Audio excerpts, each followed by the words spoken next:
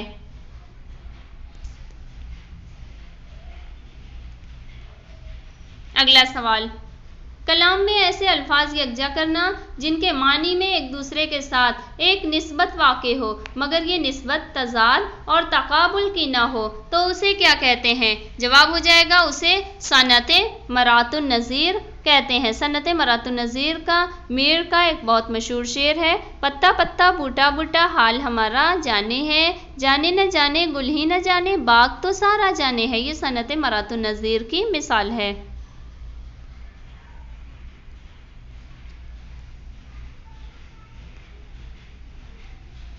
अगला सवाल, ऐसे 2 लफ्ज़ जो सूरत और तलफ़्फ़ुज़ के एतबार से मुशाबह हों मगर उनके मानी मुख्तलिफ हों तो उसे क्या कहते हैं? जवाब हो जाएगा ऐसे लफ्ज़ों को तजनीस कहते हैं। जैसा कि एक मशहूर शेर है, जितने मरमर गए बुतो तुम पर उनके मरकद में संग मरमर है। इस शेर में सनद जो इस्तेमाल हुई है वो तजनीस इस्तेमाल हुई है। हमारा अगला और आखिरी सवाल है, एक ही मादे या मस्दर से कई लफ्ज़ निकलकर किसी जुमले या शेर में लाना क्या कहलाता है? जवाब हो जाएगा ऐसे एक ही मादे या मस्दर से कई लफ्ज़ निकालकर किसी जुमले या शेर में लाना जो होता है वो इश्तिकाक कहलाता है। जैसे मिसाल के तौर पर एक शेर है, दिन कटा फरियाद में और रात जारी में कटी, उम्र कटने को कटी पर क्या है खारी में कटी। यानी अब देखिए एक ही मादे से या मस्दर से ये तमाम लफ्ज़ जैसे कि कटा, कटी, कटने और कटी, ये तमाम लफ्ज़ जो है इसमें एक ही मादे के एक ही मस्दर से निकलकर जुमले या शेर में आए हुए हैं। तो इसे इस तरह के जब शेर में लफ्ज़ आते हैं, अल्फाज लाए जाते हैं तो इन्हें इश्तिकाक कहते हैं।